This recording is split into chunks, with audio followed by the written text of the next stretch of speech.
저도 우리 성도님들 기도해 주신 덕분에 잘 지냈습니다. 늘 기도해 주셔서 감사합니다. 오늘 우리가 함께 읽은 이 본문 14절부터 16절 그리고 길게는 19절까지죠. 사도 바울이 에베소 교회를 위해서 기도하는 내용입니다. 오늘도 사도 바울이 교회를 위해서 기도할 때 그의 마음과 그 기도의 태도 그리고 기도의 내용의 일부를 살펴보려고 합니다. 오늘 말씀을 전하기 전에 먼저 말씀을 준비하면서 들었던 제 마음에 소원이 하나 있어서 먼저 나누고 시작을 하고 싶은데요. 오늘 말씀을 준비하는 가운데 계속 우리 성도님들이 오늘 이 설교를 듣고 나면 교회를 위해서 진짜 내가 기도해야 되겠다라는 생각이 들었으면 좋겠다는 생각이 들었어요. 그리고 실제로 그런 생각이 들었으니까 정말 실제로 우리 성도님들이 교회를 위해서 기도할 수 있으면 좋겠다, 그런 마음의 소원을 가지고 오늘 말씀을 준비했는데요. 우리 성령 하나님께서 정말 우리 마음과 생각을 움직이시고 또 우리의 육신을 움직여 주셔서 정말 주님의 몸된 교회를 위해 또 하나님의 나라와 영광을 위해 기도하게 되는 은혜가 있기를 예수님의 이름으로 축원합니다. 자, 제가 좀 전에 소원을 밝혔죠. 기도하는 교회가 되었으면 좋겠다, 기도하는 우리 성도님들이면 좋겠다 하는 이 소원은 사실 저보다도 오늘 이 본문을 직접 에베소 교회와 성도들에게 써서 보낸 사도 바울이 가지고 있었던 마음의 소원입니다.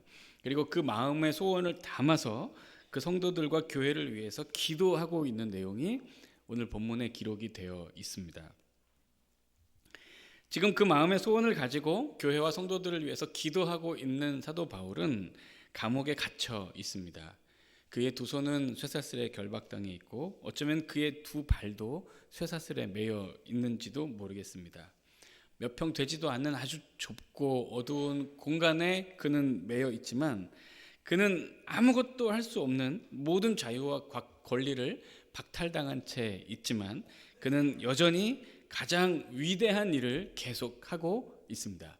그것이 무엇이냐면 바로 기도입니다. 사도 바울은 죄수의 신분이죠. 아무리 교회를 사랑하고 성도들이 보고 싶어도 직접 그 팔과 다리를 움직여서 교회와 성도들을 방문할 수도 없고요. 직접 성도들을 만나서 하나님의 말씀을 가르쳐 줄 수도 없습니다. 성도님들 한 분 한 분의 손을 붙들고 성도들의 삶을 위해서 기도해 줄 수도 없고요. 또 성도들의 모든 삶의 이야기에 귀를 기울이며 성도들과 교제할 수 있는 상황도 아닙니다. 그는 감옥에 손과 발이 묶인 채 매여 있습니다. 그러나 그는 계속 기도하면서 하나님의 성령으로 말미암아 성도들과 함께 끊임없이 소통합니다. 비록 그의 몸은 매여 있고 그의 모든 자유와 권리는 박탈당하고 제한당하고 있지만 하나님을 향해 기도하고자 하는 그의 열정과 마음만큼은 어떤 상황과 환경도 막아설 수 없었습니다. 자, 우리 장로교회 칼빈은 기독교 강요에서 기도에 대해서 이런 얘기를 합니다. 사람과 하나님 사이에는 교통이 있으며 또 하나님께서 말씀으로만 말씀하셨지만 우리는 그것을 믿었고 필요한 때에는 그 말씀이 헛되지 않다는 것을 체험하기 위하여 하늘의 지성소에 들어가 직접 호소할 수 있다. 주의 복음이 우리에게 가르쳐 주었고 우리가 믿음의 눈으로 본 보화를 기도로 파낸다고 하는 것은 틀림없는 사실이다 했습니다. 자, 하나님께서 말씀으로 하신 모든 약속들, 그 하늘의 보화를 직접 캐내고 파는 것을 이 칼빈은 기도라고 했습니다. 사도 바울도 지금 기도하면서 하늘의 보화를 계속 캐내고 있는 것이죠. 우리도 종종 이 사도 바울과 같이 매일 때가 있습니다. 자유롭지 못할 때가 있어요. 때로는 우리가 육신의 질병을 얻어서 마음은 교회에 오고 싶고 마음은 이렇게 한자리에 앉아서 우리 성도들과 같이 예배를 드리고 싶지만 함께 예배 자리에서 예배를 드릴 수 없는 경우들이 있습니다.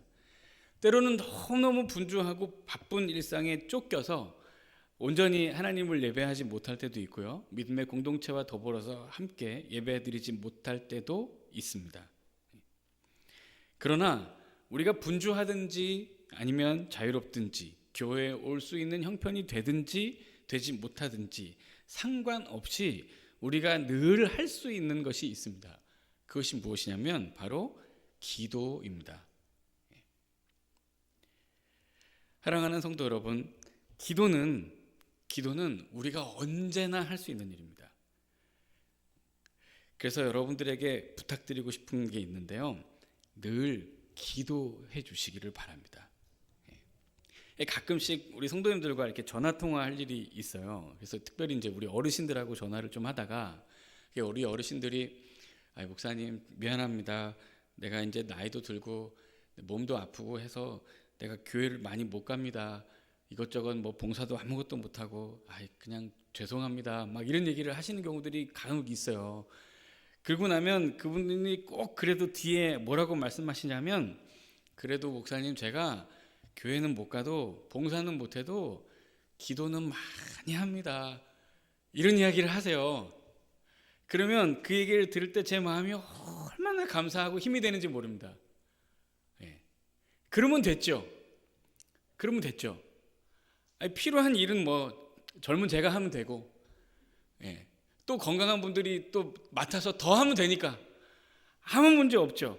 그러나 신실한 믿음의 동역자가 함께 물리적으로 같은 공간 같은 시간에 있지 못하다고 해도 주님의 모든 교회를 생각하고 하나님의 나라를 위해서, 복음을 위해서 기도하고 계신다는 이야기를 들으면 그렇게 기분이 좋고 너무너무 감사합니다. 그래서 사랑하는 성도 여러분, 기도해 주세요.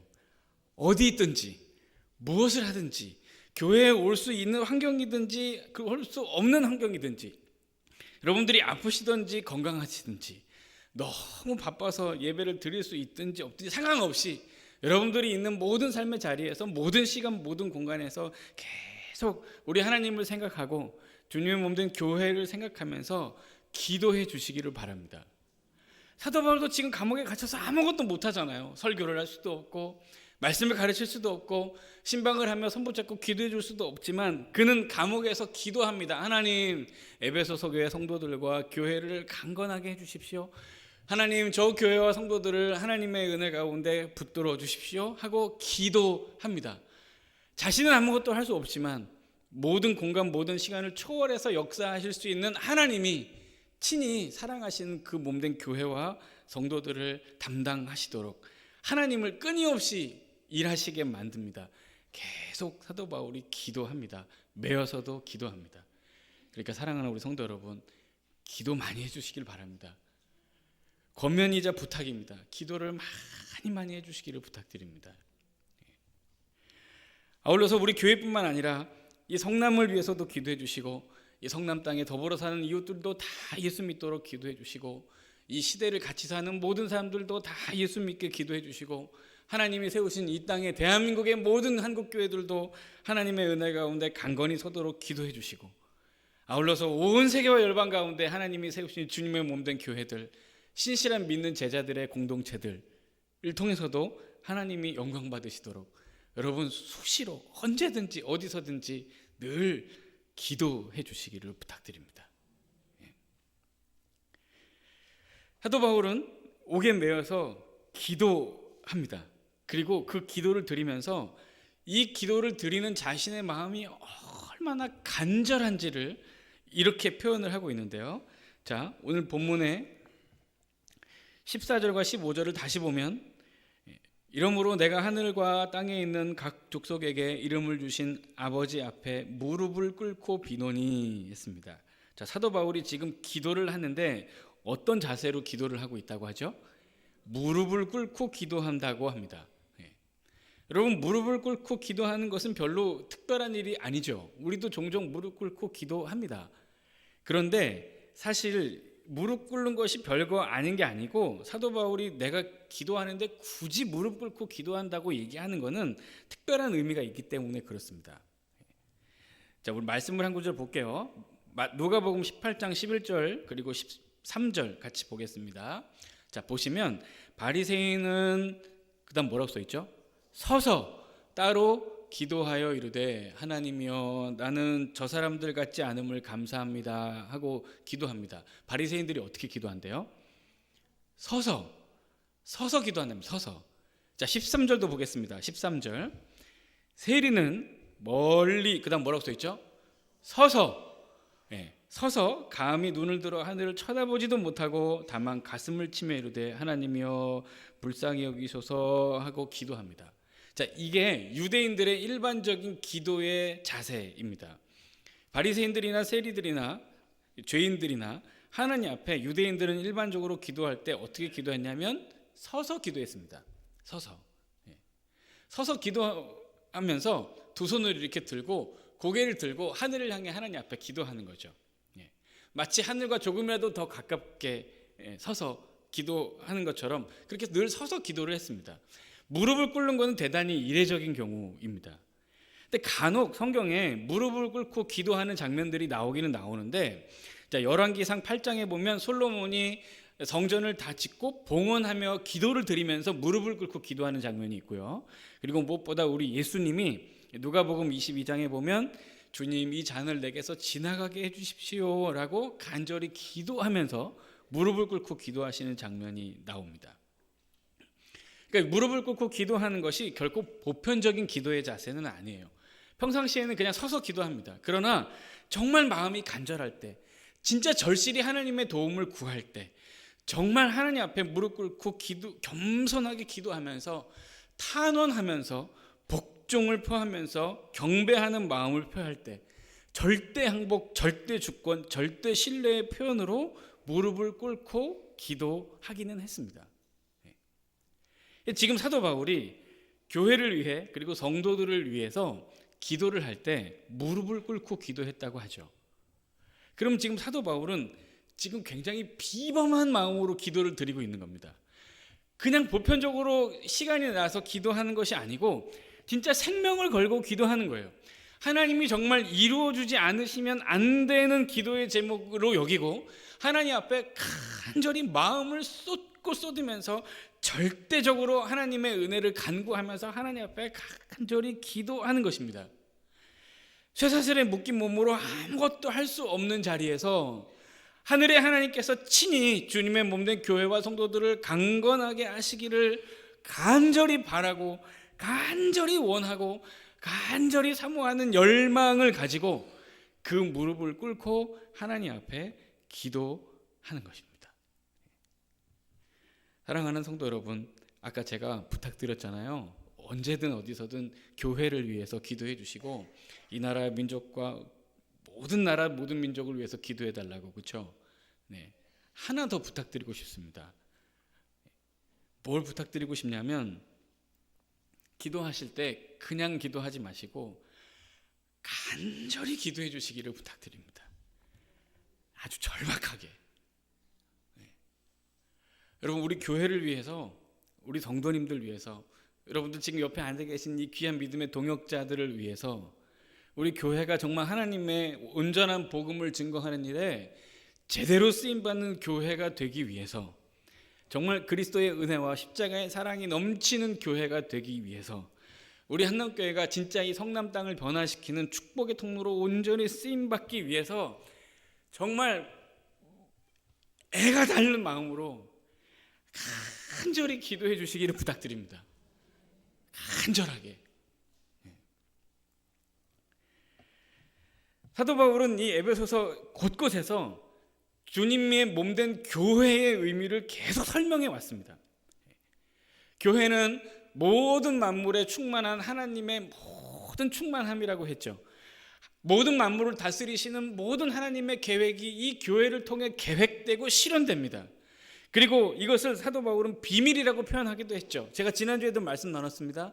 하나님께서 영원 전부터 가지고 계신 이 구원의 계획, 이방인, 유대인 할 것 없이 모든 민족, 모든 사람들이 다 예수 그리스도의 은혜로 구원받고 한 가족, 한 공동체, 한 교회가 되어서 나를 구원해 주신 예수 그리스도의 복음을 증거하면서 하나님의 나라가 세워지는 그 일, 그 계획을 하나님이 영원 전부터 가지고 계셨는데 예수 그리스도를 통해 그 십자가의 사랑을 통해 이 교회를 세우시고 지금 그 꿈을 실현해 가고 계십니다.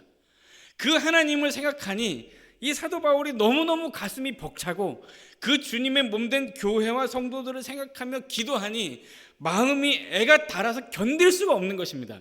그래서 정말 주님의 몸된 교회가 진짜 예수 그리스도의 복음을 들고 땅끝까지 전진하면서 힘차게 복음을 전하며 쓰임받는 공동체가 되도록 그 복음을 증거하는 교회를 구성하는 성도 한 분 한 분, 한 사람 한 사람이 하나님의 은혜 가운데 강건하게 세워지는 그 일을 위해서 사도 바울이 간절하게, 정말 애가 닳고 닳도록 간절하게 무릎 꿇고 기도하지 않을래야 않을 수가 없다고, 내가 무릎을 꿇고 하나님 앞에 간절히 기도하고 있다고, 그렇게 성도들과 교회를 향해 자신의 마음을 전하고 있는 것입니다.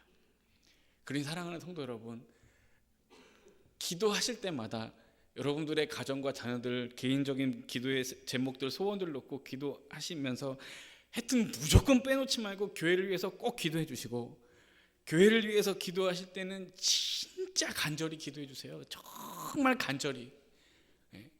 아주 안 들어주시면 안 된다고 간절하게 꼭 그렇게 기도해 주시기를 바랍니다. 하는 김에 또 부탁하고 또 권면 또 하려고 합니다. 우리 사랑하는 성도 여러분, 기도하는 일에 함께 동참해 주시고 힘써 주시면 감사하겠습니다. 우리 금요일마다 모여서 기도하잖아요. 우리 나라를 위해서, 성남을 위해서, 세계와 열방을 위해서, 교회를 위해서 열심히 기도합니다. 여러분, 금요일에 고단하고 피곤하시죠? 제가 봐도 참 고단해 보이고 피곤해 보이세요. 근데 기도하러 오신 분들 보면 참 너무 감사합니다. 피곤한 거, 고단한 거 알지만 여러분 오세요. 오셔서 좀 같이 기도에 힘을 보태주세요. 그리고 새벽에도 기도하러 오세요. 매일 못 오면 일주일에 한 번이라도 작정하고 좀 오세요. 오셔서 같이 기도해 주세요. 아니 목사님 뭐 교회 와서만 기도해야 됩니까? 아니 그렇죠. 물론 뭐 계시는 곳에서 기도하셔도 되는데, 기도할 때 같이 모여서 힘을 좀 보태주시면 너무너무 제가 감사하고 힘이 날 것 같아요. 예전에 제가 섬기던 교회 담임 목사님이 새벽에 설교하실 때 굉장히 자주 이런 얘기를 많이 하셨거든요. 당신은 기도할 때마다, 이 새벽에 기도할 때마다, 이 새벽에 기도할 때 이 예배당을 기도하는 동역자들이 많아지게 해달라고 늘 기도하신다는 거예요. 저도 요새 그 기도를 많이 하거든요.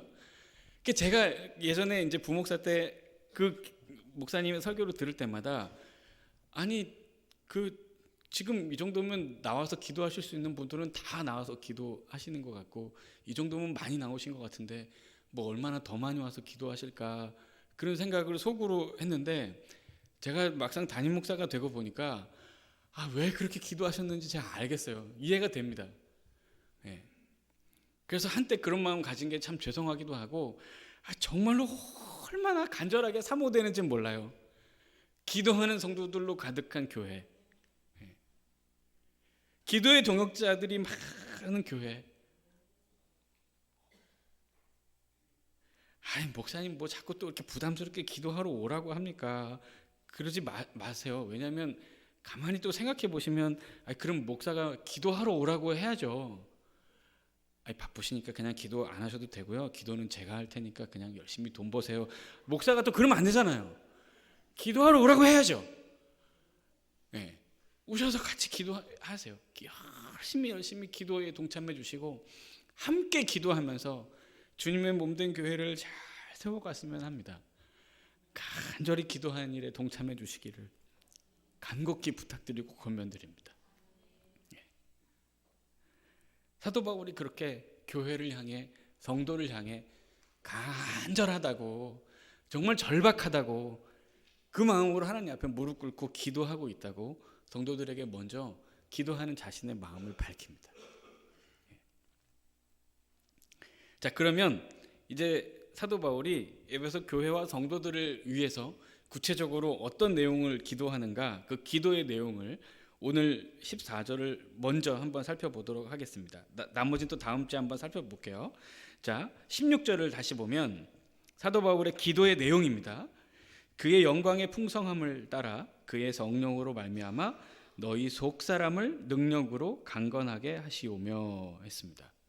자, 여기 보면 사도 바울의 기도의 핵심이 무엇이냐면 속 사람을 강건하게 해달라는 기도입니다. 성령으로 속사람을 강건하게 해달라는 것이 사도 바울의 간절한 기도의 첫 번째 제목입니다. 사도 바울은 간절한 마음으로 성도와 교회를 위해서 기도하면서 성도들의 건강을 위해서 기도한 것도 아니고 그들의 재정을 위해서 기도한 것도 아니고 또 로마 제국의 핍박으로부터 저들을 지켜 보호해달라고 기도하지도 않았습니다. 속사람의 강건함을 위해 먼저 기도했습니다. 자, 여기 이제 속사람이라는 것이 무엇인가를 알아봐야 되겠죠. 자, 여기 이제 속사람은 말 그대로 이제 두 단어가 결합된 단어인데 뭐뭐 안에라는 전치사가 붙어 있고 그 다음에 사람을 의미하는 단어가 같이 붙어 있어요. 그러니까 사람 안에, 그러니까 안 사람 이런 뜻입니다. 그러니까 사람은 사람인데 그 안 사람, 속 사람 이런 얘기인 거죠. 자, 로마서 7장 22절과 24절, 22절부터 24절 말씀을 보면 사도 바울이 이런 얘기를 합니다. 내 속 사람으로는 하나님의 법을 즐거워하되 내 지체 속에서 한 다른 법이 내 마음의 법과 싸워 내 지체 속에 있는 죄의 법으로 나를 사로잡아 오는 것을 보는도다. 오호라, 나는 곤고한 사람이로다. 이 사망의 몸에서 누가 나를 건져내랴 합니다. 자, 이 로마서 7장 22절에서 24절을 보면 사도 바울이 자신의 존재 안에 두 존재가 같이 공존하고 있다고 말을 해요. 하나는 내 속사람인데 이 속사람은 하나님의 법을 즐거워하는 사람입니다. 그리고 또 다른 한 존재는 내 지체를 죄의 법 아래로 사로잡아 오는 또 하나의 존재가 있습니다. 그러니까 내 존재 속에 하나님을 즐거워하고 하나님을 기뻐하고 하나님을 따르는 속사람이 있고 계속해서 죄를 짓게 만들고 죄의 법 아래 이렇게 사로잡히게 만드는 그런 존재가 또 있다는 거죠. 고린도후서 4장에서는 이 존재를 겉사람이라고 표현하기도 했습니다. 속사람은 분명히 하나님의 법을 즐거워합니다. 하나님의 말씀을 즐거워해요. 하나님의 구원의 은혜에 기뻐하고 감사합니다. 즉 구원받고 변화되어 하나님의 말씀을 듣고 반응하는 존재, 하나님의 뜻을 따라 살기를 기뻐하는 존재가 바로 속사람이죠.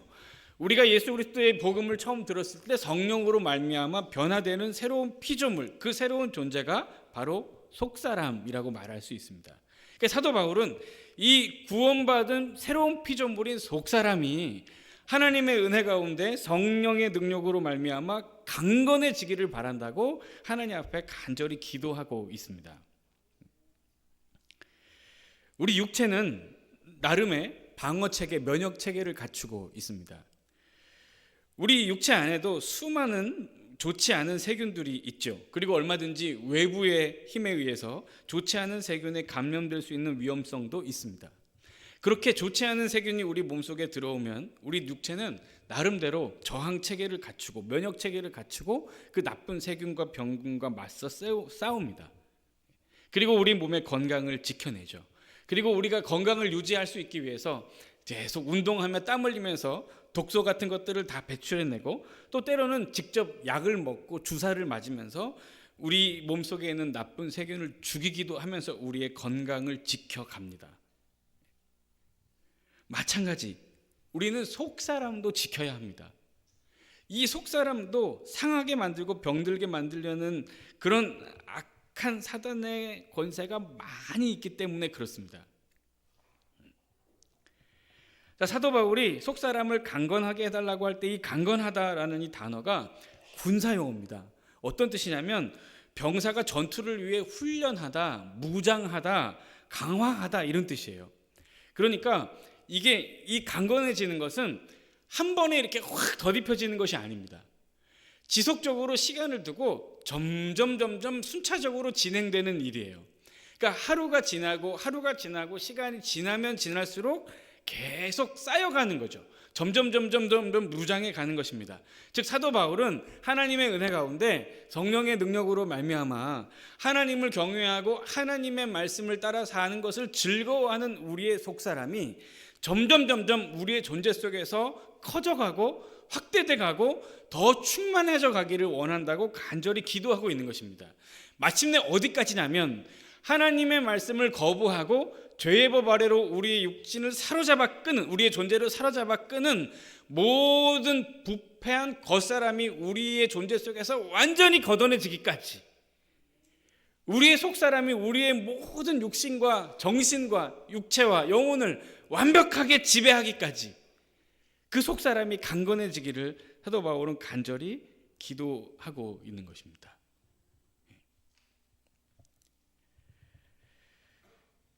속사람이 약해졌을 때 나타나는 분명한 증상들이 있습니다.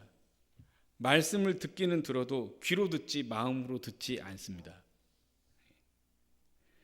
그리고 말씀을 필요한 대로 걸러냅니다. 원하는 것만 먹습니다. 또 기도하려고 해도 기도의 입술이 떨어지지 않습니다. 주님의 몸된 교회를 위해 수고하고 헌신하는 일이 귀찮게 여겨지고 아깝게 생각되기도 하고 계산하게 됩니다. 또 하나님이 나를 사랑하신다, 우리 예수 그리스도의 십자가는 진짜다, 우리 하나님 역사하신다라는 이 귀한 진리의 말씀들이 머리로는 알고 고개가 끄덕여지긴 하지만 가슴 깊이 구구절절 와닿지는 않습니다. 이것이 속사람이 약해진 결정적인 증상들입니다. 그럼 반대로 속사람이 강건하면 어떤 증상들이 나타나는가? 반대입니다. 하나님의 말씀을 듣는 것이 즐겁습니다. 그리고 더 나아가 들은 하나님의 말씀을 지키고 순종하며 사는 것을 즐거워합니다. 그리고 그 말씀을 붙들고 기도하는 일을 기뻐합니다. 그래서 늘 쉬지 않고 간절히 기도합니다. 주님의 몸된 교회와 사랑하는 성도들과 그 공동체를 위해 수고하고 헌신하는 것이 아깝게 여겨지지 않습니다. 즐거이 기쁘게 자원하는 마음으로 충성하고 헌신합니다. 낙심이 되고 주저앉아 있다가도 다시 힘을 내어 앉아 하나님 앞에 기도하며 주님의 도우심을 간절히 바랍니다. 이것이 속사람이 강건한 인생들의 특징입니다.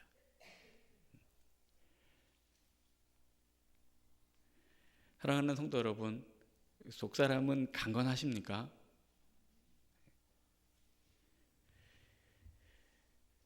우리 장로교회 칼빈이 이 부분을 주석하면서 이렇게 얘기를 해요. 바울은 성도들이 이 세상에서 번창하고 뽐내며 살기를 위해서 강건해지기를 기도하지 않는다.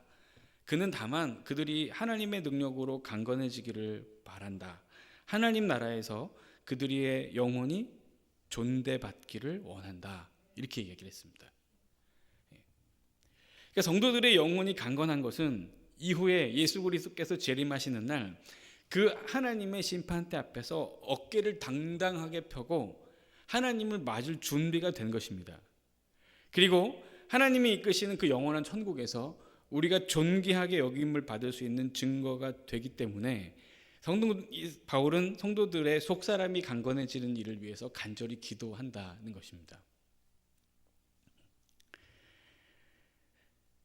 자, 느헤미야 8장 10절을 보면 이런 말씀이 있습니다. 자, 느헤미야가 또 그들에게 이르기를 너희는 가서 살찐 것을 먹고 단 것을 마시되 준비하지 못한 자에게는 나누어 주라. 자, 그다음 잘 보세요. 이날은 우리 주의 성길이니 근심하지 말라.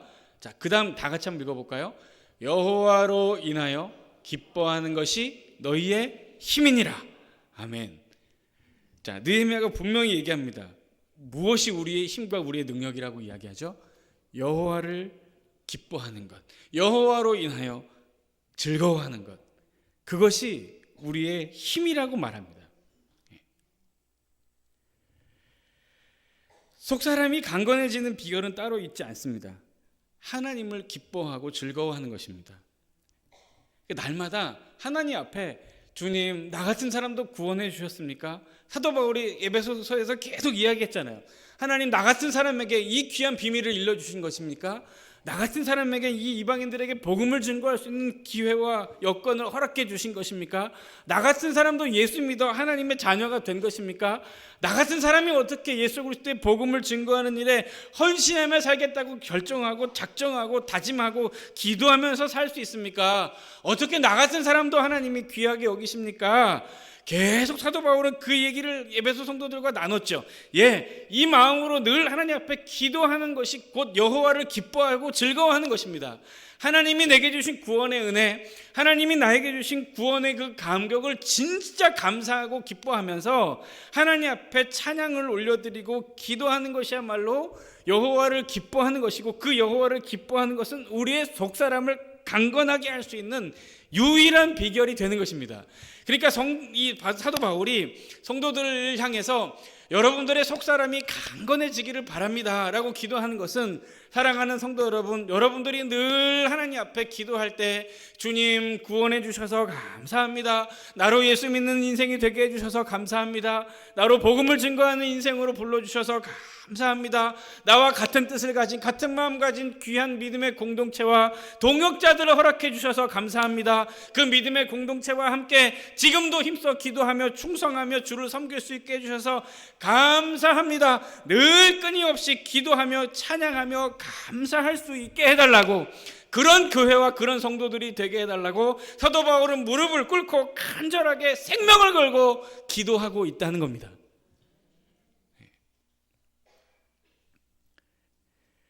제가 처음 말씀을 시작하면서 마음에 소원이 있다고 그랬잖아요.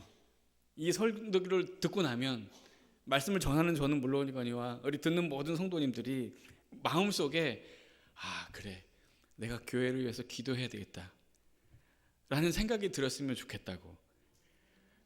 그리고 생각만 하면 또 안 되고 생각하셨으니까 실제로 무릎 꿇고 하나님 앞에 기도하는 역사가 있었으면 좋겠다고 제가 제 소원을 밝혔습니다. 진심으로 제 기도와 소원이 응답되는 역사가 있기를 바랍니다. 사도 바울도 그것을 꿈꾸며 기도한 것입니다. 사랑하는 성도 여러분, 여러분들도 한번 생각해 보세요. 지금 이 예배당에 우리가 함께 예배를 드리고 있는 모든 성도들이 속사람이 강건해서 늘 하나님 앞에 감사하고 찬양하고 감격하며 사는 분들입니다. 그런 분들이 모여있는 교회, 그런 성도들이 함께 모여서 기도하는 교회, 그런 성도들이 모여서 함께 기도할 때 능력과 모든 권세를 부어주시는 교회, 그 기도할 때 부어주시는 능력과 권세와 힘을 얻어서 온 땅과 열방을 향해 나가 힘차게 복음을 전하며 이 땅의 많은 사람들을 하나님 앞으로 인도하는 일에 값지게 쓰임받는 교회, 이것보다 아름다운 것이 어디 있습니까? 그래서 사도 바울이 간절하게 기도하는 것입니다. 사랑하는 성도 여러분, 같이 기도해 주시기를 부탁드립니다. 우리 교회가, 우리 교회뿐만 아니라 이 땅에 세우신 모든 주님의 몸된 교회가 강건해서 성령으로 충만해서 그리스도의 십자가의 은혜로 충만해서 하나님의 모든 뜻을 이루고 복음을 위해 헌신하는 귀한 믿음의 공동체들이 다 되도록, 그런 여러분들의 믿음과 삶과 가정과 자녀들 다 되도록 기도하시는 여러분들의 삶이 되시기를 예수님의 이름으로 축원합니다. 기도하겠습니다. 하나님 아버지, 우리 교회 모든 성도들 속사람을 강건케 하여 주옵소서. 늘 하나님 말씀에 순종하며 살게 하여 주옵소서. 서로를 위해 무릎 꿇고 기도하는 교회가 되게 하여 주옵소서. 성령의 능력에 사로잡혀 힘써 전하는, 복음 전하는 교회 되게 하여 주옵소서. 예수님의 이름으로 기도드립니다. 아멘. 우리 찬송가 220장입니다.